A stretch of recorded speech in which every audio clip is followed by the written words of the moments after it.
નમસ્કાર મિત્રો, આજે આપણે એવી વાત કરવાના છીએ એક મોટી કંપની દ્વારા ખેડૂતના ખેતરમાં થાંભલા નાખવાની ઘટના વિશે. આજે આપણે એક એવા સામાન્ય ખેડૂતની સ્ટોરી સાંભળવાના છીએ જેને પોતાની જ મહેનતની જમીન બસાવવા માટે આખી સિસ્ટમ સામે અવાજ ઉઠાવવો પડ્યો હતો. આ ઘટના છે ગુજરાતના એક નાનકડા ગામના ખેડૂત ગોપાલભાઈની. ગોપાલભાઈ પાસે માત્ર 7 વીઘા જમીન હતી. એ જ જમીન તેમનું જીવન હતી. એ જ તેમના બાળકોનું ભવિષ્ય હતું અને એ જ તેમના માતા પિતાની યાદો હતી. વર્ષો સુધી મહેનત કરીને તેમણે પોતાની જમીનને સોનાની જેમ ઉપજાઉ બનાવી હતી.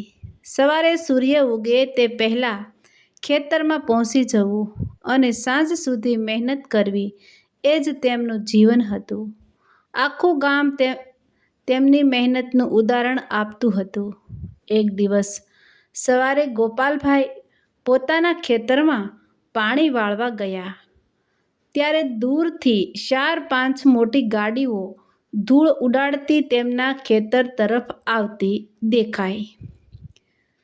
ગાડીઓમાંથી ઘણા લોકો ઉતર્યા.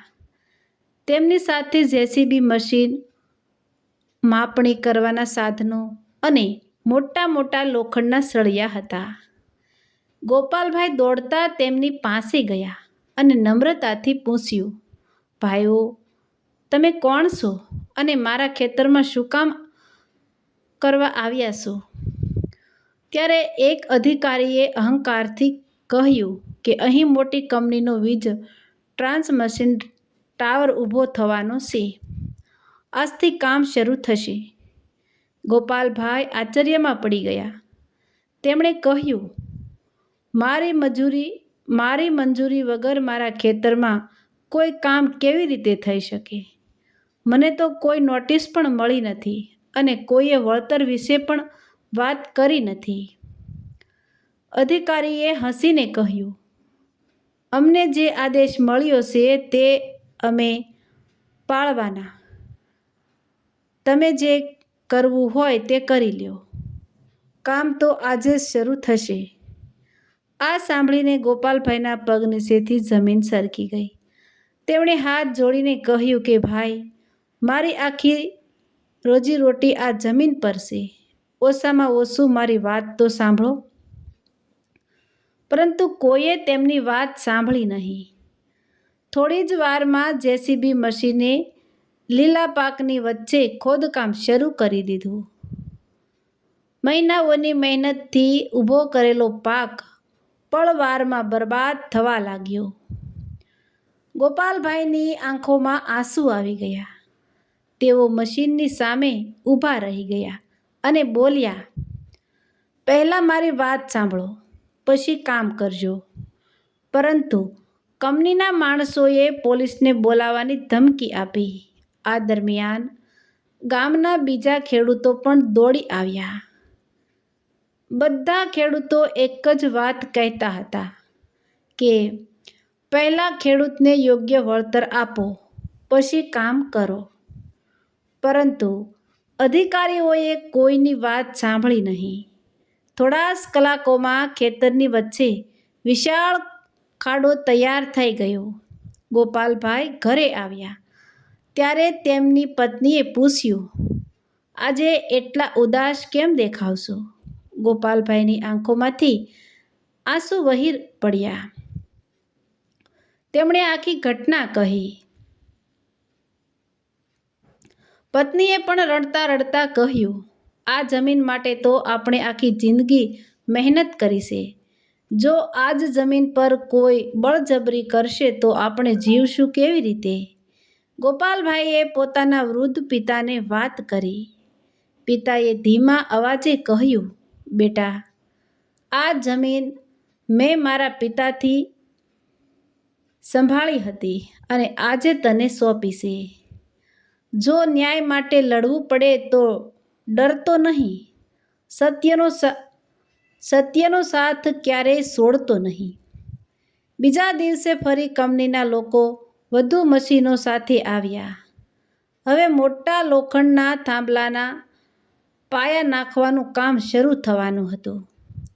ગોપાલભાઈએ ગામના સરપંચને બોલાવ્યા. સરપંચ પણ સ્થળ પર આવ્યા અને અધિકારીઓને પૂછ્યું કે ખેડૂતની લેખિત મંજૂરી ક્યાં છે અને વળતરનો દસ્તાવેજ ક્યાં છે.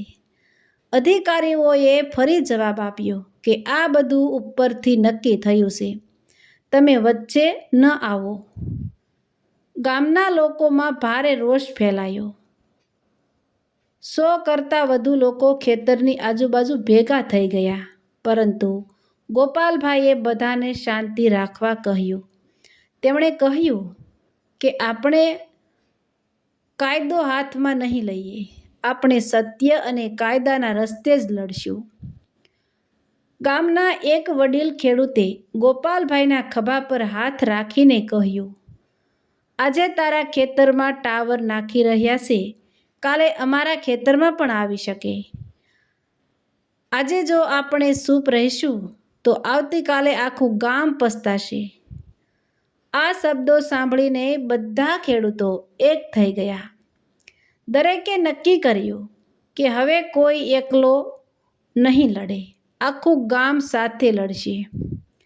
ગોપાલભાઈએ પોતાના મોબાઈલમાં ખેતરમાં થયેલા દરેક કામના ફોટા અને વિડીયો ઉતાર્યા. પાકને થયેલા નુકસાનના પુરાવા ભેગા કર્યા. ગામના બીજા ખેડૂતો પણ પોતાના અનુભવ કહેવા લાગ્યા કે કંપનીએ અગાઉ પણ કેટલાક ખેડૂતો સાથે યોગ્ય રીતે વાત કરી નહોતી. હવે બધા લોકો સમજી ગયા હતા કે આ માત્ર ગોપાલભાઈનો પ્રશ્ન નથી, પરંતુ સમગ્ર ખેડૂત સમાજનો પ્રશ્ન છે. સાંજ પડતા ગામના મંદિરના ચોરાહે મોટી બેઠક બોલાવવામાં આવી. ગામના યુવાનો, વડીલો, મહિલાઓ અને ખેડૂતો મોટી સંખ્યામાં આવ્યા. લાંબી ચર્ચા પછી એક મતથી નિર્ણય લેવાયો કે હવે સીધા જિલ્લા કલેક્ટરને મળવું. બધા જરૂરી પુરાવા, ફોટા, વિડીયો અને ખેડૂતોના હસ્તાક્ષર સાથે રજૂઆત તૈયાર કરવી. ગોપાલભાઈએ ભગવાન સામે હાથ જોડીને માત્ર એક જ પ્રાર્થના કરી, હે પ્રભુ, મને મારી જમીન માટે ન્યાય અપાવજો. બીજા દિવસે વહેલી સવારે ગોપાલભાઈ અને ગામના ખેડૂતો જિલ્લા કલેક્ટરની ઓફિસ તરફ નીકળ્યા. તેમને ખબર નહોતી કે આજનો દિવસ તેમની આખી જિંદગી બદલી નાખશે અને એક એવો નિર્ણય લેવાશે જે આખા જિલ્લામાં ચર્ચાનો વિષય બની જશે. ગોપાલભાઈ અને ગામના લગભગ 50 જેટલા ખેડૂતો બીજા દિવસે વહેલી સવારે જિલ્લા કલેક્ટરની ઓફિસ પહોંચ્યા. દરેકના હાથમાં અરજી, જમીનના દસ્તાવેજો, પાકના ફોટા અને કંપની દ્વારા કરવામાં આવેલા કામના વિડીયો હતા. ઘણા ખેડૂતો પહેલી વાર કલેક્ટર કચેરીમાં આવ્યા હતા. તેમના ચહેરા પર ચિંતા હતી, પરંતુ મનમાં એક આશા હતી કે આજે કદાચ તેમને ન્યાય મળશે. કલેક્ટરની ઓફિસમાં અરજદાર ખેડૂતોની લાંબી લાઈન હતી. ગોપાલભાઈએ પોતાની અરજી આપી અને ધીરજથી પોતાની વારો આવવાની રાહ જોવા લાગ્યા. થોડા સમય પછી કલેક્ટરના પીએએ ખેડૂતોને અંદર બોલાવ્યા. બધા ખેડૂતો શાંતિથી બેઠક ખંડમાં પ્રવેશ્યા. કલેક્ટરે સૌનું સ્વાગત કર્યું અને કહ્યું, તમે બધા એકસાથે આવ્યા છો એટલે ચોક્કસ કોઈ ગંભીર પ્રશ્ન હશે. નીડર થઈને તમારી વાત કહો. ગોપાલભાઈએ હાથ જોડીને શરૂઆત કરી અને ખેતરમાં બળજબરીથી ટાવર નાખવાનું આખું વર્ણન કહ્યું. તેમણે કહ્યું કે કોઈ લેખિત મંજૂરી લેવામાં આવી નથી, કોઈ યોગ્ય વળતર આપવામાં આવ્યું નથી અને ઊભો પાક પણ બરબાદ કરી નાખવામાં આવ્યો છે. ત્યારબાદ તેમણે મોબાઈલમાં લીધેલા વિડીયો અને ફોટા કલેક્ટરને બતાવ્યા. કલેક્ટર દરેક પુરાવો ખૂબ ધ્યાનથી જોતા હતા. પછી બીજા ખેડૂતો પણ એક પછી એક ઊભા થયા અને પોતાની વાત કહી. કોઈએ કહ્યું કે કંપનીના માણસોએ ધમકી આપી હતી. કોઈએ કહ્યું કે અમારી સાથે પણ યોગ્ય રીતે વાત કરવામાં આવી નહોતી. સમગ્ર વાત સાંભળ્યા પછી કલેક્ટર થોડા સમય માટે મૌન રહ્યા. ત્યારબાદ તેમણે તરત જ સંબંધિત વિભાગના અધિકારીઓને ફોન કર્યો અને પૂછ્યું કે ખેડૂતની મંજૂરી વગર કામ કેવી રીતે શરૂ કર્યું. ફોન પર અધિકારીઓ ગોળ ગોળ જવાબ આપવા લાગ્યા. કલેક્ટરે કડક અવાજમાં કહ્યું કે આજે બપોરે હું જાતે સ્થળ નિરીક્ષણ કરવા આવી રહ્યો છું. જો ખેડૂતોની વાત સાચી હશે તો જવાબદારો સામે કડક કાર્યવાહી થશે. આ શબ્દો સાંભળીને ખેડૂતોના ચહેરા પર આશાનો પ્રકાશ દેખાવા લાગ્યો. બપોરે કલેક્ટરનો કાફલો સીધો ગામમાં પહોંચ્યો.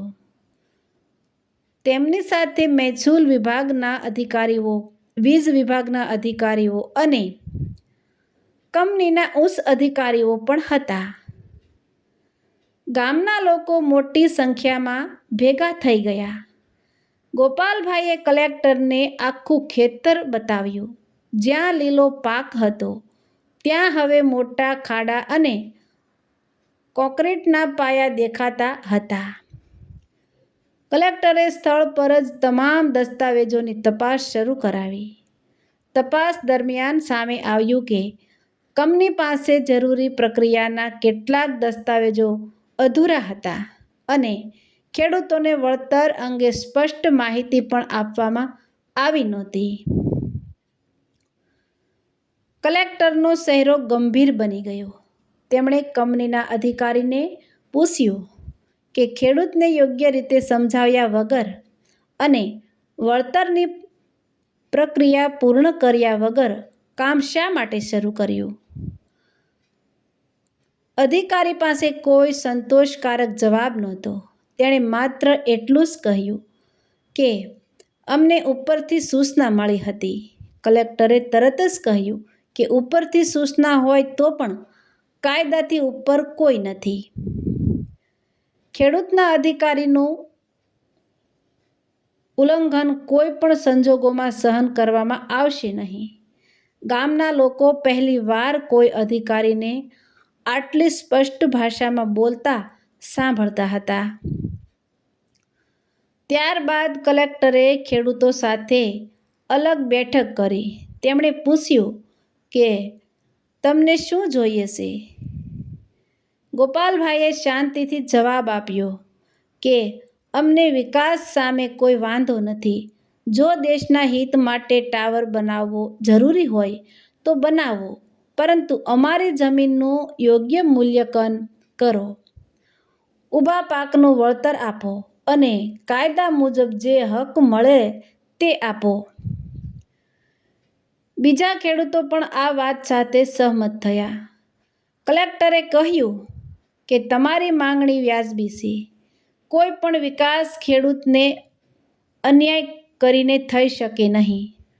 ત્યારબાદ તેમણે જાહેરમાં આદેશ આપ્યો કે જ્યાં સુધી વળતરની સંપૂર્ણ પ્રક્રિયા પૂર્ણ ન થાય ત્યાં સુધી આ ખેતરમાં તમામ કામ તાત્કાલિક બંધ રહેશે.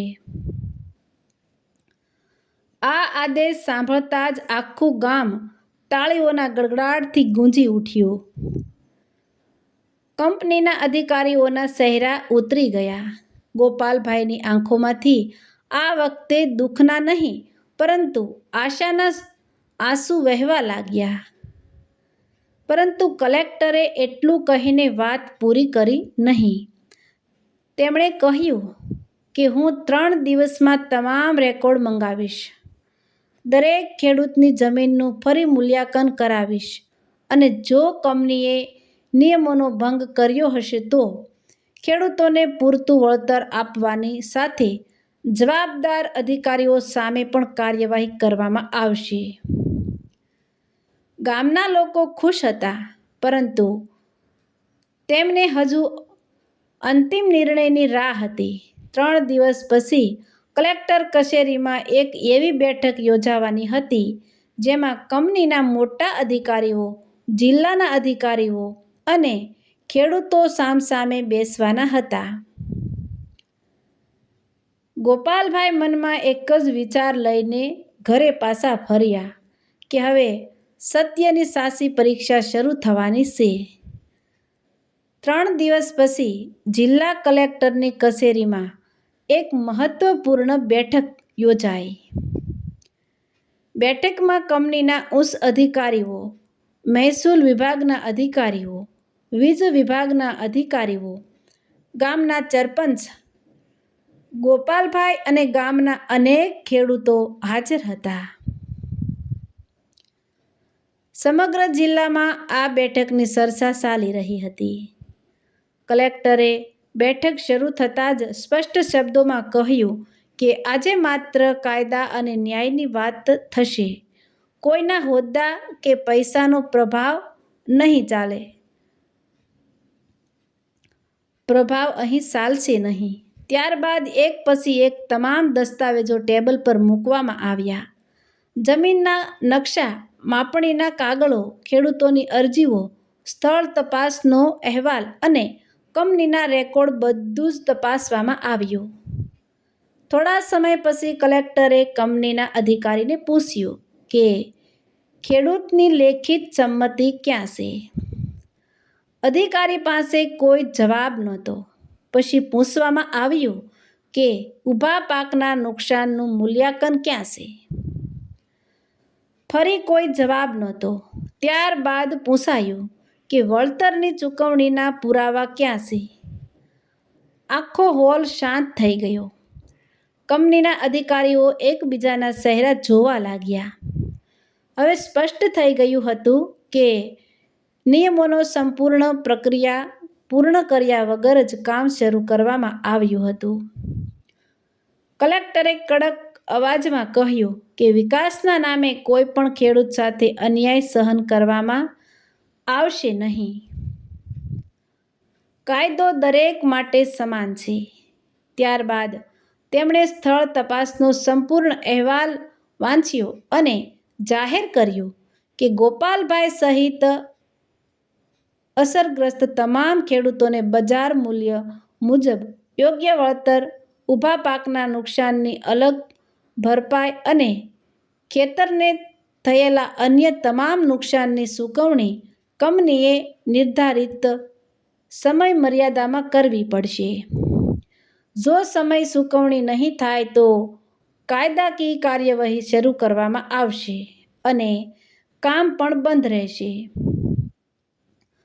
આ નિર્ણય સાંભળતા જ ગોપાલભાઈની આંખોમાંથી આંસુ વહેવા લાગ્યા. તેમણે ઊભા થઈને કલેક્ટરને કહ્યું કે સાહેબ, અમને કોઈની સામે જીતવાની ખુશી નથી. અમને માત્ર અમારા હકનો ન્યાય જોઈએ હતો. આજે લાગે છે કે અમારી મહેનતની કિંમત હજુ પણ આ દેશમાં છે. કલેક્ટરે સ્મિત સાથે જવાબ આપ્યો કે ખેડૂત દેશનો અન્નદાતા છે. તેના અધિકારીનું રક્ષણ કરવું અમારી ફરજ છે. ત્યારબાદ કંપનીના અધિકારીઓએ પોતાની ભૂલ સ્વીકારી અને ખેડૂતોને વિશ્વાસ આપ્યો કે હવે પછી તમારા કાયદાકીય પ્રક્રિયા પૂર્ણ કરીને જ આગળનું કામ કરવામાં આવશે.